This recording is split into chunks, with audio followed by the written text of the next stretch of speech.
there, and welcome to another episode of the Performance Cafe. And this is week 3 of my current love for the book, The Growth Mindset by Carol Dweck. I just love the book. I just think there's so much to take from it. I could probably do like a year's worth of these little short episodes on it. But today, I wanted to talk to you about a really interesting thing around the growth mindset. And that is that, so many people say, I am who I am and I know what I know, and I'm grounded in the information I have. And I get it, right? We get to a certain age and we really do know what we've known. We've been around the block a couple of times, and this is not our first rodeo to take out every idiom under the sun. But I think there's a reason beyond ourselves for taking a closer look at having a growth mindset.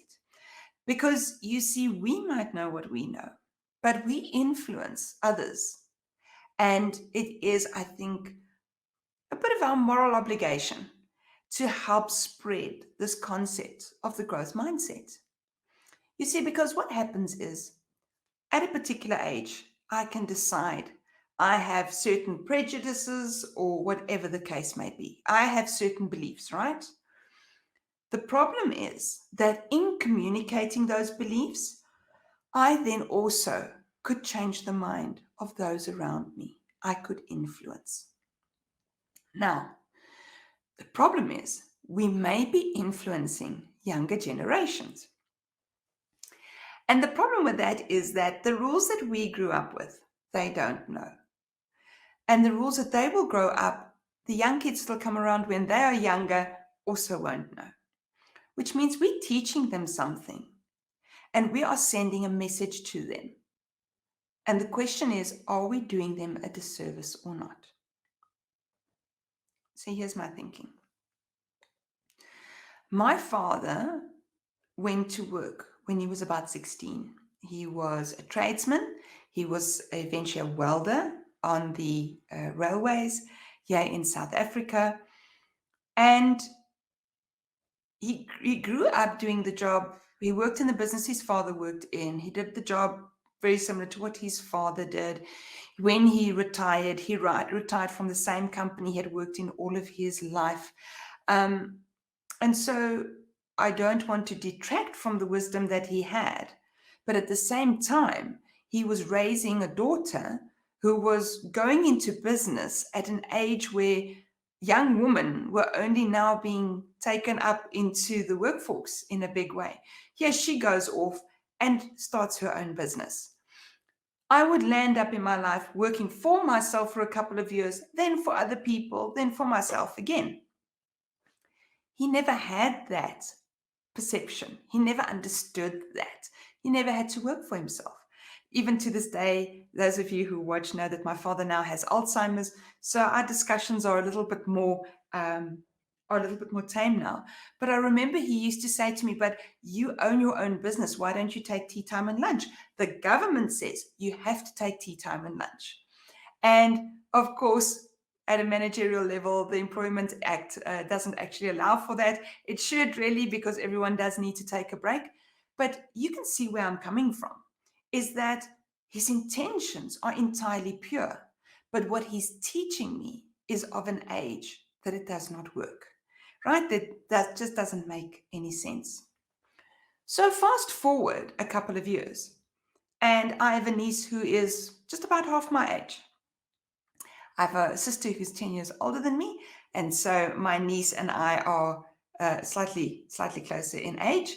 And so she's half my age, and I sit and I visit with her and her friends. And each time I come back enriched, because the way that they think about the world, the way they see social activism, the way they see the conundrums that we have, the problems that we have to solve, I never thought of it that way. So I'll give you 2 good examples. Actually, the first one was from sitting talking to my godson, same age difference. And we were talking and I said, in HR, we have job profiles because people must know what they're doing, and they're doing this, this, and this, and this, and this, and this. And he looked at me and he said to me, "But where's the creativity in that? Where do people get to express themselves? Where do they get the opportunity to see what else is out there in the business? Now, when he said that, we didn't have things like role swapping. We didn't have things like creating redundancy in teams by cross training and cross skilling and stuff like that. And so it was so interesting that when he said it, I very self righteously, as the adult in the conversation, no less, put him in his place and told him exactly where he should get off, because how would he know? He's hardly out of school. And now, of course, we have those things. And the demands that these young people, our millennials, have asked of us have made the world so much of a better place. With my niece, we were sitting talking one day, and I think it was one of her friends who was going to another career and looking for something else. And it was sort of like a 2-3 year interval. And I said to her, but why do you move so frequently? And we know millennials like to move around. And she said to me, do you know that the moment that I stop moving every couple of years, I'm going to stop contributing to that company because my ideas will conform too much to that business. And so when I move around, I bring all of these previous learnings every time. And then I use it to shake up the environment. And from that perspective, I'm adding value. And I just thought, of course. Of course, because when they come in, they challenge the system. They're not like us, they're of an age that yes, sir, no, sir, 2 bags full, sir. And I'll tell you why these insights and growth mindset is so very important. And why I think as a grown-up, I think right now is the best time for us to engage in talking to people and talking to people younger than ourselves and learning from them, not just trying to provide the learning. So many of us have heard about the World Economic Forum and the Future of Jobs report that they launched in 2020, right? It's now 2022, so it's a bit old hat. But I think one thing that we maybe did not bring together is how much of the skills and the jobs that the World Economic Forum was talking about that will happen or will come to the fore between 2020 and 2025 actually rely on growth, learning, and continuous improvement. Hear me out. So there's a list of top 10 skills which people need to learn by 2025 to really be competitive or to stay competitive. These things include things like analytical thinking and innovation, active learning and learning strategies, complex problem solving, critical thinking and analysis, creativity, originality, and initiative. Not to mention stress tolerance, resilience, and flexibility. And reasoning, problem solving, ideation. I could carry on, right? What's really interesting about this is that when we take a look at those top 10 skills, they all contain a component of continuous learning. Now, I hear you say to me, Innocent, but continuous learning from a skills perspective is nothing new. No, it's not. But if we take those skills those top 10 skills, and we break them up into 4 groups, the World Economic Forum says the first skill is about problem solving. So, yes, it's fine if I'm problem solving trying to fix something in the office. The photocopier has gone down.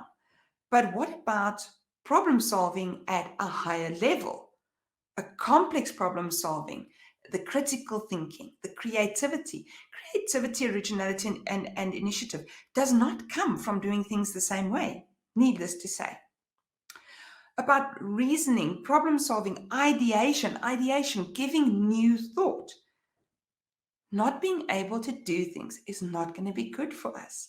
And not only is it not going to be good for us when we have to do these problem solving things, but also when we self-managing, because we have to continue active learning. We've got to become resilient to stress.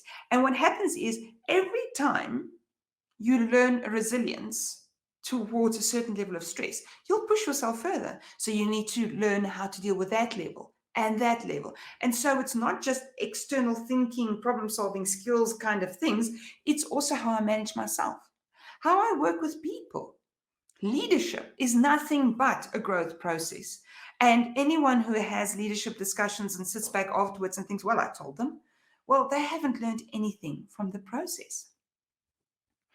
And I think that we've been so focused on, oh, AI is going to come in and take over the world. Well, it will. It will if we can't contribute something unique. And our ability to grow has to remain unique, has to be kept going in order to be able to be a counterfoil, to something like artificial intelligence. And in case you were wondering, according to them, in human capital investment, 2 out of 3 employers expect a return on investment from reskilling within 1 year. Reskilling meaning I had this job, I now have this new job.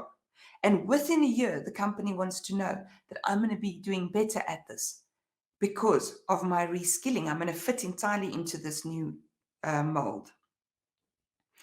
And if you think, well, it's only 2 out of 3 companies that are expecting that, they also speak about 50% of all employees that will need to reskill before 2025 because they're in jobs that no longer exist or very soon will not exist. Those jobs that computers can do better because they are perfect, because they never make a mistake, because computers always know. And so you can see how computers can keep the fixed mindset as long as we keep the growth one. And then lastly, we also see from that same report that 40% of current workers' core skills are expected to change in the next 5 years. To the point where, and I'm so upset because I can't remember where I saw this, but to the point where at this point, when we assess kids who are about to leave school for a degree, by the time they've finished their degree, a whole range of new jobs would have become available that did not exist. We could not prep them for it when they finished school. In South Africa, we call it grade 12 or matric. So when we assess them in grade 12 or matric, there's no way that we can predict in 5 years what's going to be new and what other options are going to be available to them. And so I want to show you how the growth mindset doesn't say don't learn from your elders, take from their wisdom. But elders, please acknowledge that the world is changing so fast that we have to move so fast that it's a continuous growth and learning process.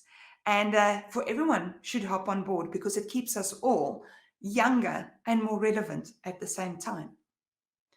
And so I hope you enjoyed this insert about the growth mindset again.